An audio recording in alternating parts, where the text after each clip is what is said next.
São mais de 70 anos dedicados à doutrina espírita. Considerado um dos maiores médiuns da atualidade, ele já psicografou mais de 200 livros. No autografando dessa semana, Divaldo Franco. É uma honra recebê-lo, Divaldo, no autografando. Muito obrigada. Sou eu quem agradece. Divaldo, eu gostaria de saber como que o senhor, em que momento que o senhor percebeu a sua mediunidade? Quando que o senhor viu que aqueles fatos que aconteciam na sua vida eram do mundo espiritual? Desde os 4 anos e meio de idade que eu comecei a ver os espíritos. O primeiro que me apareceu foi da minha avó. Mas naquela época a ignorância em torno da fenomenologia mediúnica era muito grande. E vinculado à religião católica apostólica romana, eu padeci o constrangimento de aquilo ser manifestação demoníaca.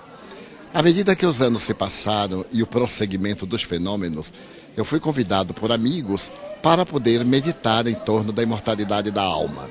Nesse ínterim, desencarnou um irmão meu e eu, acometido de uma problemática do choque psicológico, fiquei muito tempo na cama. Até que uma senhora espírita me foi visitar, deu-me passes e falou-me que era mediunidade. Então aí eu passei a frequentar.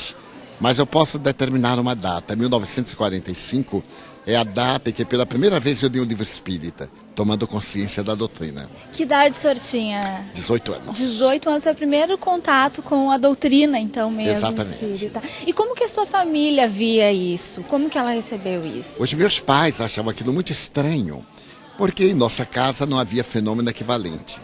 E os espíritos que me apareciam identificavam-se. Davam nome, data, endereço, que eu transmitia às pessoas. Então meus pais convenceram-se que não se tratava de uma fraude nem de uma burla. Por consequência, então eles passaram também a aderir. E a minha família, que era constituída de 13 irmãos, e os meus pais, lentamente todos aderiram ao espiritismo. Todos. Em que momento o senhor soube que a Joana de Ângeles é a sua mentora? No dia 5 de dezembro de 1945, eu estava em um pequeno grupo quando o espírito se manifestou, dizendo que a partir dali ia conduzir-me. Pediu que eu chamasse um espírito amigo e durante longos anos apareceu-me anonimamente, guiando-me. Em 1949 eu comecei a psicografar vários espíritos e esse espírito que não tinha nome. Mais tarde, por ocasião do Sesquicentenário da Independência da Bahia, o espírito desvelou-se que era a amada Joana Angélica de Jesus. E então me disse que eu usasse o pseudônimo Joana de Ângeles, que é a reencarnação de Sor Juana Inês de la Cruz. O senhor teria dito que ela vai reencarnar novamente agora, Normalmente, quando um espírito desse quilate acompanha um médium durante uma longa trajetória, invertem seus papéis. Ele volta à Terra e o médium agora, no mundo espiritual, passa a ser um dos seus colaboradores. Como aconteceu com Chico Xavier. Emmanuel reencarnou-se no ano 2000 e, posteriormente, Chico veio a desencarnar no ano 2002, o que naturalmente vai agora inverter seus papéis. Acontecer com o senhor, no caso, e com ela, seria vai acontecer, isso também? Pelo menos. E o senhor tem uma previsão de data disso? Não. Ano? Eu penso que por volta de 2015 ela estará reencarnando-se. Nesse ínter, eu espero ainda estar encarnado. E como que é, já que o senhor sabe que vão se inverter os papéis? O senhor vai desencarnar, então, também nesse período, mais ou menos? Não necessariamente. Não necessariamente Pode próximo. o médium ficar agora encaminhado por um grupo de espíritos amigos. E, chegando o momento da maturidade mediúnica, é que aqueles papéis se invertem.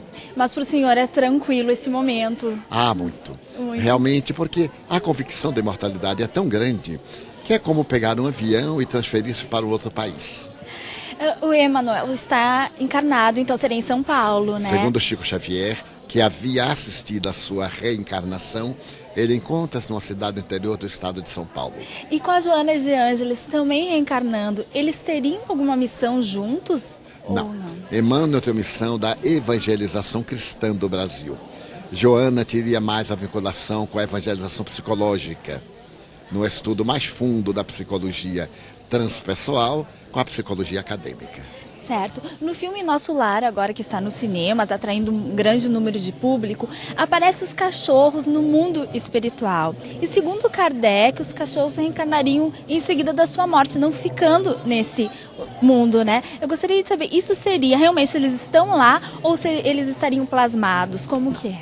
Kardec diz que não será uma reencarnação imediata, ou melhor, será uma reencarnação imediata, mas não necessariamente logo após a morte.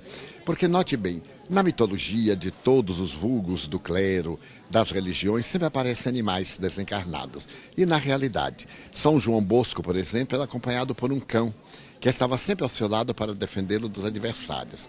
O padre Germano, também, no lindo livro Memórias, que tem o nome dele, era acompanhado pelo seu cão desencarnado, Sultão. Então, há um largo período, não necessariamente um largo período de muitos anos, mas um período que permite a esse psiquismo tomar uma nova forma, viajando na direção do reino hominal. Tá certo. Eu gostaria de saber como são vistos 3 pontos muito polêmicos, como eles são vistos pelo Espiritismo, que seria a transexualidade, a pederastia e lesbianismo e também a traição conjugal. Começando então pela transexualidade, seria uma expiação? Não poderíamos dizer que fosse uma expiação. Ela se tornaria uma expiação se fizesse que o indivíduo fosse profundamente feliz. Mas se ele, logicando, aceita a problemática transexual, ele pode transformar isso em um verdadeiro ministério de bênçãos. Porque não é a forma pela qual o espírito se reencarna, mas o uso que faz da forma. Então, no caso dos transexuais, eles estão num trânsito evolutivo, em que a polaridade ânima pode assumir a polaridade ânimos ou vice-versa. Certo. E no caso da pederastia e lesbianismo, são práticas desaconselháveis para o Espiritismo? O indivíduo tem direito à sua opção, mas quando ele se prostitui em qualquer área, ele adquire um largo débito perante a consciência. Não somente na pederastia, como também no lesbianismo, mas também na heterossexualidade. Quando o indivíduo se deprava e naturalmente mergulha nos relacionamentos múltiplos e perde o senso do equilíbrio, isso é que leva o indivíduo ao sofrimento. Isso serviria também, então, para as relações Sem extraconjugais? dúvida. Qualquer maneira inadequada de usar o corpo, nele, o espírito, imprime as marcas dessa conduta reprochável. E seria mais, a consequência seria na consciência mesmo do indivíduo? Dúvida. E numa outra encarnação, a pessoa voltaria na assexualidade.